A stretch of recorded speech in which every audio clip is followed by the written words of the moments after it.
29 June 2024 হতে 11 August 2024 তারিখ পর্যন্ত সকল কোচিং সেন্টার বন্ধ থাকবে। পরীক্ষা সুচারুভাবে সম্পন্নের লক্ষ্যে গৃহীত কিছু ব্যবস্থা আপনাদের সম্মুখে তুলে ধরছি। পরীক্ষা শুরুর কমপক্ষে 30 মিনিট পূর্বে পরীক্ষার্থীদেরকে অবশ্যই পরীক্ষা হলে প্রবেশ করতে হবে। অনিবার্য কারণে কোনো পরীক্ষার্থী এর পরে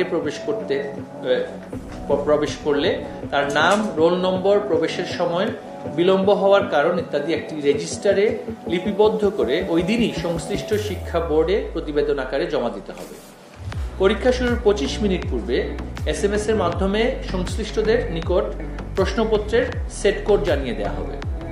ভারপ্রাপ্ত কর্মকর্তা ব্যতীত অন্য কেউ মোবাইল ফোন, ইলেকট্রনিক ডিভাইস নিয়ে কেন্দ্রে প্রবেশ করতে পারবেন না। শুধুমাত্র ভারপ্রাপ্ত কর্মকর্তা মোবাইল ফোন ব্যবহার করতে পারবেন, তবে ছবি তোলা যায় না এমন মোবাইল ফোন।